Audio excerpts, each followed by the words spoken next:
안녕하십니까 애청자 여러분, 놀라운 부동산 놀부입니다. 자, 지금 현재 국제 정세가 굉장히 안 좋습니다. 러시아와 우크라이나 전쟁이 장기화되면서 유가 자체가 굉장히 많이 오르고 있는 상황이고, 이 유가가 오르니까 결국 물가도 오르는 것이거든요. 그래서 전 세계적으로 봤을 때도 디폴트 되는 국가들도 있고요. 그리고 우리나라 같은 경우에도 굉장히 어려운 상황이죠. 특히 우리나라는 수출을 중심으로 하는 나라이기 때문에 더 어려운 상황에 직면한 것 같습니다. 지금 여러분들도 어려우실 텐데 좀 화이팅 하셨으면 좋겠고요. 어쨌든 좀 더 나은 방향으로 좋은 전략에 대해서 얘기를 하는 게 제 입장이기 때문에 오늘도 여러분들께 도움이 될 수 있는 이야기를 함께 해보도록 하겠습니다.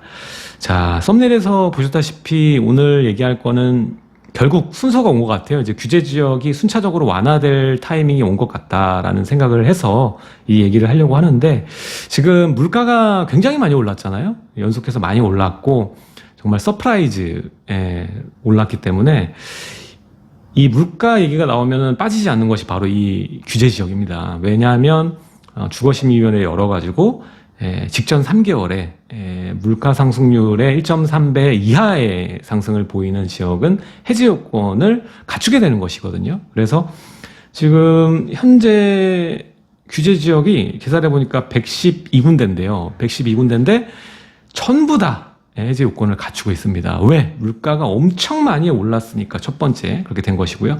두 번째가 관망세가 유지되면서 상승 자체가 눌렸기 때문에 많이 안정화가 좀 되는 상황이기 때문에 이 두 가지가 믹싱돼 가지고 이 해제 요건을 갖추게 된 것이죠. 그래서 지금 기사만 좀 찾아보셔도 각 지자체에서 조정 대상 지역 해제 요청을 했다라는 기사가 엄청 많아요. 전 지역 거의 뭐 다 해제 요청을 하고 있다라는 기사들이 많은데, 자, 이게 해제가 되면은 여러분도 알다시피 여러 가지 효과가 나올 수가 있어요. 우리가 직전에 해제 드라마틱한 효과를 보였던 데는 이제 해수동이었죠. 부산의 해수동이었는데, 그때 당시만 했을 때도 이미 그 일주일, 2주일 전에도 이미 공격적인 분들은 가서 미리 움직이신 분들이 많습니다. 그리고 그 이후에, 직후에 엄청나게 거래가 붙었었고, 한번 A씨에 몰려서 엄청난 상승률을 보여줬죠. 특히 그 지역에서도 재건축을 기대할 수 있고, 지리적으로 이점을 가진 지역, 해변에 가까운 지역이나 이런 아파트 같은 경우에는 엄청난 상승률을 보여줬습니다. 몇 배가 올랐죠. 자, 그런 상황이기 때문에 이번에도 규제 지역 해제에 대한 기대 심리를 가지고 투자를 하면 어떨까라고 생각하시는 분들도 많을 것이다 라는 생각이 됩니다. 자, 그도 그럴 것이, 일단은 규제 지역에서 비규제 지역으로 바뀌게 되면 가장 장점이 뭡니까? 바로 거주 의미가 없어진다는 겁니다. 거주 의미가 없어지고, 그리고 2주택까지는 취득세 중과 배제가 되고요. 그렇죠? 그리고 일시적 2주택도 원래 이제 2년으로 지금 완화됐잖아요. 1년에서 2년으로 완화됐는데 비규제 지역 되면 3년으로 좀 더 길어지는 것이고, 또 대출도 원래는 한 건인데 이 비규제 지역 되면 중독 대출 자체도 한 건 더 늘어날 수 있고요.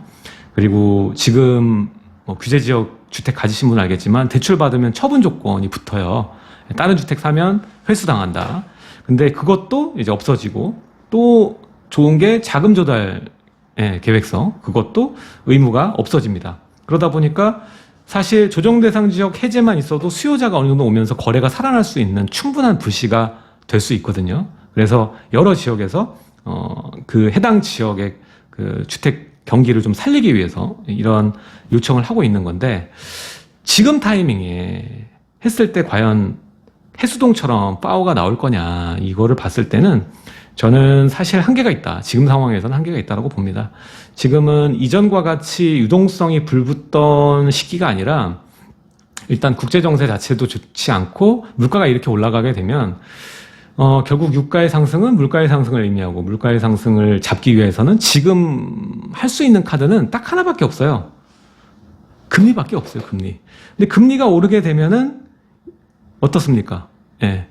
결국엔 유동성이 그만큼 잠길 수 있는 것이거든요. 이제 투자 시장에 들어오기보다는 좀 안전자산에 몰릴 수밖에 없는 것이고, 제가 나중에도 얘기를 하겠지만 이제는 수익형에 대한 생각을 하고 전략적으로 준비를 슬슬 할 때가 됐다, 뭐 이런 얘기를 드릴 생각인데, 지금 딱 그 기로점으로 가고 있는 것 같습니다. 그래서 지금 금리가 일정 수준 이상으로 올라가게 되면, 지금 이미 뭐 채권은 올라가고 있고 장단기 금리 차 역전되고 뭐 여러 가지 시그널들은 다 나와 있는 상황이기 때문에 앞으로 이 부동산 시장이 어떻게 되냐라고 판단했을 때, 제가 이미 몇 달 전부터 계속 얘기를 드렸던 것 같아요. 지금 아파트로 큰 재미 보기엔 어려울 거다. 오히려 틈새를 잘 노려야 되고 앞으로의 정책의 방향을 좀 꿰뚫는 전략을 쓰는 것이 가장 좋고, 지금은 다른 것보다 제일 중요한 건 1원칙을 지켜야 된다.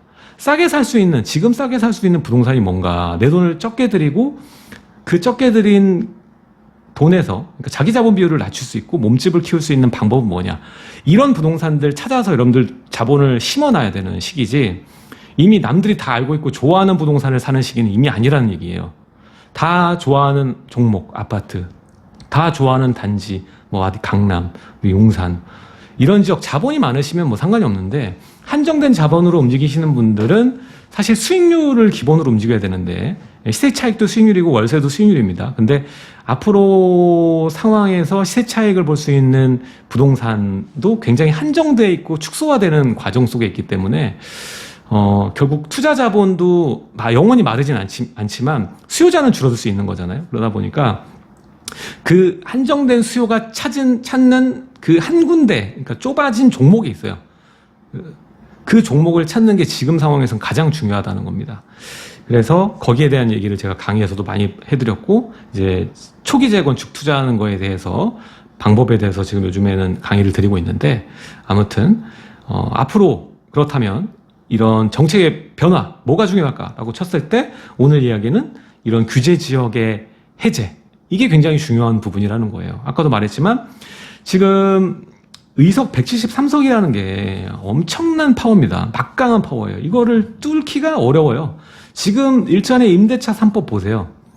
임대차 3법.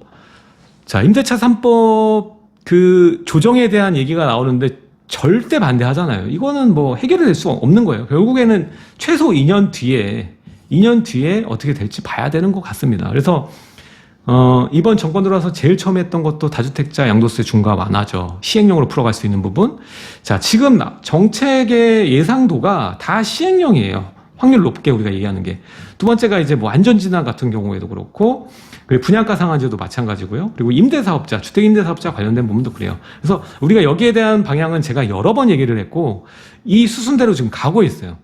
그럼 이 다음 스텝은 뭐냐라고 봤을 때, 저는 여러분들이 생각할 때 이런 조정 대상 지역, 규제 지역, 규제 지역이죠. 투가, 그리고 투기 지역. 이것들에 대한 여러 가지 그 정책의 믹싱이 완화될 수 있는 것들, 이제 순서대로 완화가 될 텐데, 이 완화가 될 때 나한테 이득으로 돌아올 수 있는 점, 그걸 만들어 간다라는 거예요. 여러분들 먼저만 잘 씨를 뿌려놓는다라면 나중에 이것들이 완화가 되면 결국에는 풀리게 되는 거예요. 제일 중요한 게 뭐죠? 거주 의무 없어지는 거. 지금 투자할 때 가장 어려운 게 이거잖아요. 이것 때문에 뭐 중과되고 막 이런 것들도 있고, 그리고 취득세 중과, 이것도 취득세 피하려고 뭐 안간힘을 쓰고 그러는데, 이것도 비규제 지역 되면 하나 여유가 생겨버리는 것이고, 그리고 2년 뒤에는 뭐 어차피 취득세 중과가 없어질 거라고 예상을 하고 있습니다만, 어쨌든 기간이 필요하잖아요. 그래서 그 전에 하나라도 내가 좀 혜택을 구할 수 있는 게 뭔가를 체크를 해야 돼요. 그래서 이런 부분, 규제 지역이 해제됐을 때 시뮬레이션을 생각해 보시는 게 중요한 거고, 그 다음으로 여러분들이 또 생각을 해야 되는 것이 바로 앞으로의 투자 수요들이 선호할 수 있는 투자 종목과 단지, 지역, 이런 것들이 중요하겠죠. 봤을 때는 굉장히 한정적일 거예요. 결국에는 이번 정권 5년 동안 할 수 있는 거는 실제로 입주 물량을 볼 수는 없을 거예요. 여러분들이 볼 수 없고, 여러 지역들이 발표가 될 겁니다. 여러 지역이 발표가 될 거고요.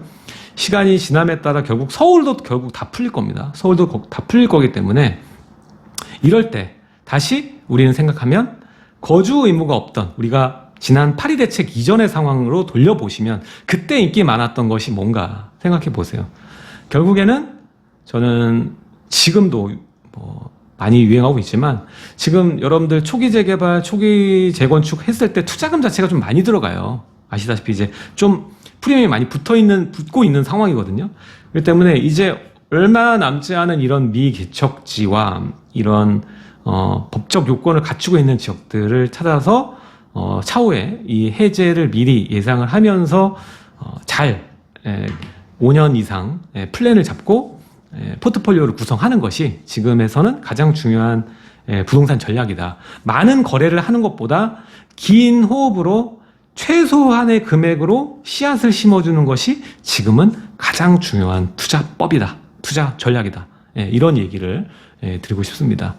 결국에는 뭐 2년 뒤를 기다려야 됩니다. 이런 얘기보다는 지금 당장 좀 확률적으로 높았을 때 없어질 규제나 이 정책의 방향 이런 것들을 빨리 캐치해가지고 제가 또 정책은 빨리 캐치해서 바로 영상으로 올려드리잖아요, 여러분들. 그러니까 이게 어떻게 보면 돈이 향할 길을 알려주는 것이거든요. 그러니까 여러분도 지금 이 영상을 보셨다면 앞으로 이제 규제 지역 해제될 텐데 어디가 먼저 될 것이며 이 해제되는 1순위 먼저 될 만한 지역에 모멘텀을 좀 가지고 있고 투자를 할 만한 이런 종목은 뭐가 있을까? 부동산은 뭐가 있을까? 생각을 꼭 지금 타이밍에 하시는 것이 미리 준비하는 것이다 라고 얘기를 드리고 싶습니다.